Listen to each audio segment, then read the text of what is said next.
She said she liked that you were kind. She said she loved how you listened. She smiled at how soft your eyes got when you talked about your dreams. And you believed her. Of course you did. You're a man trained by repetition. Movies, mothers, mentors, all echoing the same lie. Be a nice guy. Be available. Be understanding. She'll love you for it. But here's what they never told you. She doesn't want a nice guy. She wants control. She wants to feel your energy fold when she pulls back. She wants to feel your decisions hesitate when she disapproves. She wants to feel your day shift because she didn't reply. She doesn't crave love. She craves leverage because power makes her feel safe. And nice isn't powerful. Nice is soft, moldable, predictable, emotional clay in the hands of someone who already knows what to do with it. You thought your patience would earn her peace. You thought your calm would calm her chaos. You thought your consistency would make her feel seen. It didn't. It made her feel in charge. Every time you said, "Whatever you want," she heard, "I'll abandon myself for you." Every time you forgave without confrontation, she heard, "You can walk over me, and I'll call it love." Every time you tried to prove how good you were, she saw a man who didn't know who he was without her approval. And that's not romantic. That's a submission invitation. You weren't her partner. You were her emotional canvas, something to project her power onto, shape, adjust, command. And when you finally asked, "What changed?" the answer was simple. You did. You gave up edge for access, and she never respected the trade. She didn't break you with cruelty. She broke you with politeness, with slow withdrawals, small corrections, tiny silences that made you question yourself in ways no man should. And you mistook her distance for emotional confusion. You thought if you were just more stable, more giving, more supportive, she'd feel safe enough to love you back. But that's not what she was measuring. She was watching to see how much of yourself you were willing to erase to avoid losing her. And the more you erased, the more invisible you became. You didn't even notice it happening. It started with minor things, letting her choose the restaurant, agreeing when you disagreed, holding back your opinions to avoid the tension in her face. But then, you started editing your tone, your posture, your instincts, your rhythm, until you weren't showing up as you were showing up as the version of yourself most likely to be tolerated. She didn't ask you to do this. She didn't have to. Because women don't need to say what they want when they can control it through silence, tone, absence, and the slow withdrawal of affection. She wasn't waiting for you to get nicer. She was testing to see if you'd hold your ground when her energy shifted, if you'd protect your center when her mood challenged it, if you'd remain unshaken when her behavior stopped matching her words. But instead of standing still, you adapted, and in doing so, you confirmed her suspicion. You weren't grounded, you were agreeable, and agreeable is code for easily managed, not loved, not respected, just tolerated, until someone more difficult to control came along. They told you, just be kind, but they never told you what happens when kindness becomes currency. You started giving without pause because you believed that love is a transaction of sacrifice. But what you didn't realize was this: when a man gives endlessly without discernment, he's not being loving. He's being controlled. And control doesn't always look like domination. Sometimes it looks like delayed validation. Sometimes it sounds like, maybe I just need time. Sometimes it's silence after you open your chest and spill your soul. You told yourself she was healing. You told yourself she was afraid. You told yourself she needed patience. No, brother. She was in position. She was measuring your compliance. Not consciously, maybe, but energetically, instinctively. She was watching to see if she could own the tempo of your heart. And you let her. Every yes when you meant no. Every text you sent when she ignored you. Every over-explanation when she said, I need space. She didn't lose respect for you because you were good. She lost respect because you made her your moral compass. You made her your emotional referee. You played a game where every move depended on her applause. That's not partnership, that's performance. And here's the worst part. She didn't even want that role. She didn't want to lead, but she had to, because you refused to. She stopped testing your heart. She started testing your edge, and found none. So she did what any woman does when she senses the imbalance. She pulled back, not because she stopped caring, but because she couldn't follow a man who didn't know how to hold himself together without her. You thought keeping her happy would keep her close. But what you didn't understand is this. A woman doesn't feel safe when you agree. She feels safe when you hold. Not hold her. Hold yourself. Because when she pushes, it's not always to provoke. Sometimes it's to check. Is this man sturdy, or is he shaped by my mood? And when you flinch, when you rush to fix things she didn't ask you to fix, when your peace collapses the second hers does, she knows exactly what she's dealing with. A man who needs her approval to stay upright. That's not strength. That's instability wrapped in soft behavior. You call it empathy. She feels it as insecurity. You call it attentiveness. She sees it as dependence. You thought being nice would make her feel safe. But the truth is, it made her feel responsible. Responsible for your emotions, for your reactions, for your self-worth.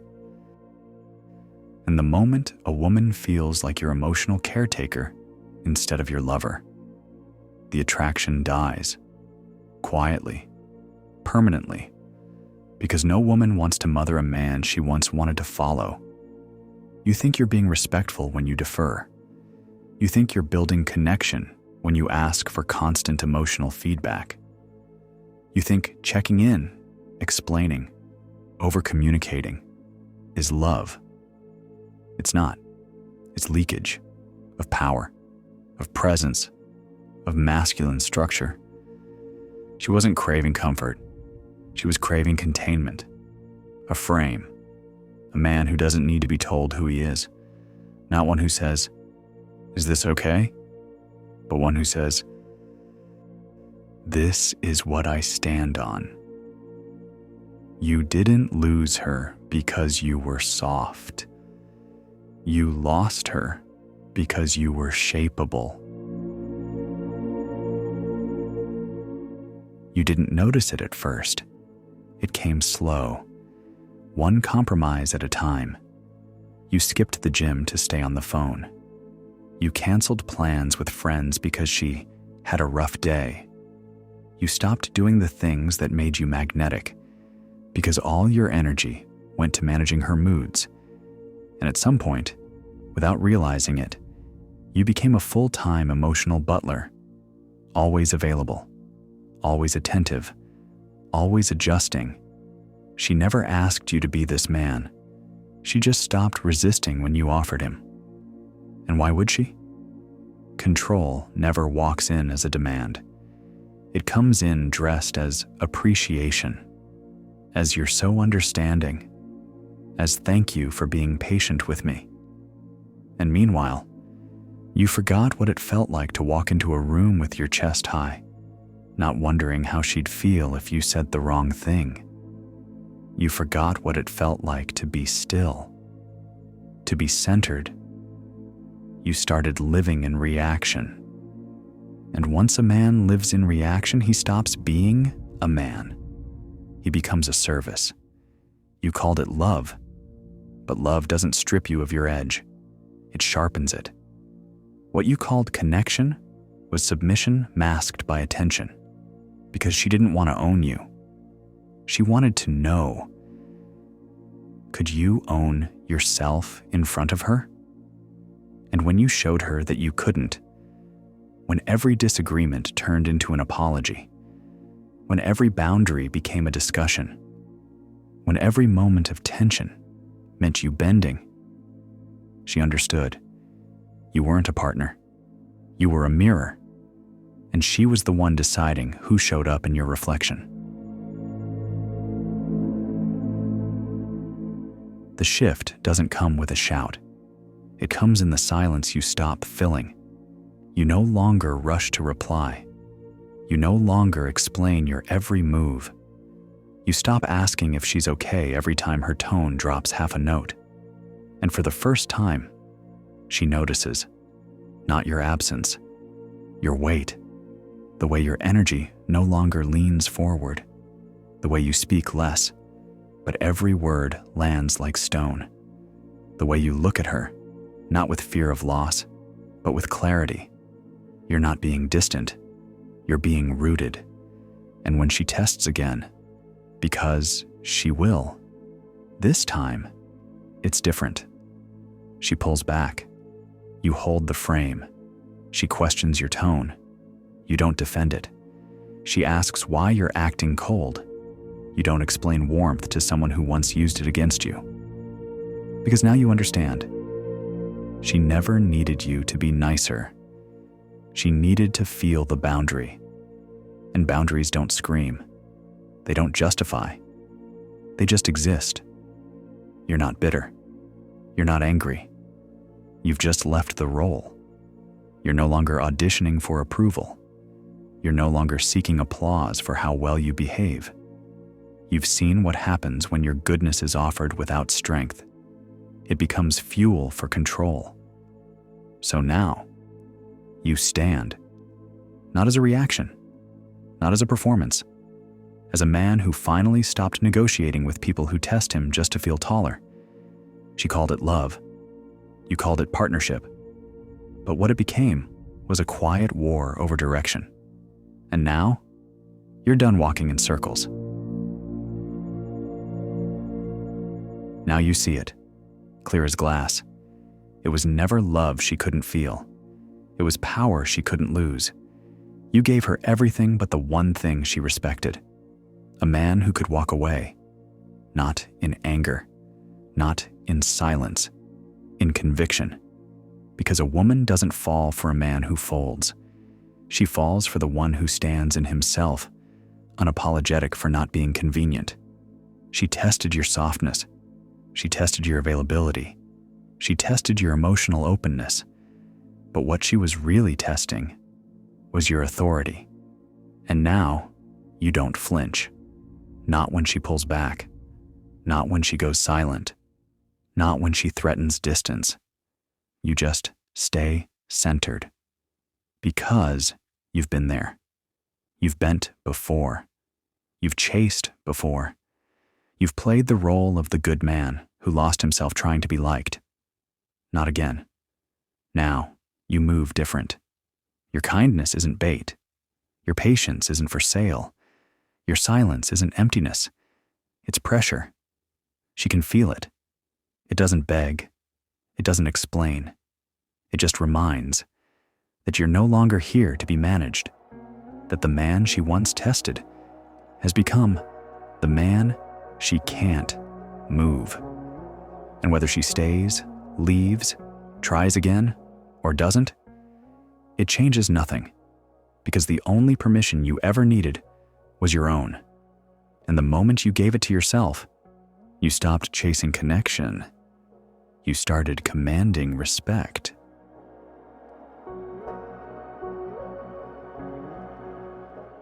She turns back, not because she regrets losing you, but because she can feel it now. You're no longer available to be shaped. Your presence used to feel warm, predictable, open. Now it feels sharp, solid, unreachable. Not because you built walls, but because you rebuilt your center, and it doesn't spin around her approval anymore. She sends a message. You don't answer, not to punish, but because silence is now your standard. She tries to trigger an old rhythm between you. You don't dance. You're not cold. You're not cruel. You're complete. She doesn't know what to do with this version of you, because this version isn't reactive, isn't responsive, isn't negotiable. This version is presence distilled, weight without noise, leadership without explanation, masculinity that doesn't need validation to exist. And for the first time, she's unsure, because the man she used to nudge emotionally is now the one she can't move with her silence. And deep down, that silence, it terrifies her. Not because you're gone, but because she knows you're still there, just out of reach, just watching, just done performing. And that's the moment she realizes she never wanted the nice guy. She just never thought the strong one would stop looking back. She still lingers, not because she loves you, because she feels your absence holding form. There's no begging, no chasing, no explaining. And that silence, it used to be her weapon. Now it's yours. You've rewritten the rules. You don't react to energy dips. You don't respond to mixed signals. You don't dance with confusion, because you finally learned the man who doesn't need clarity creates it. Now she's the one watching.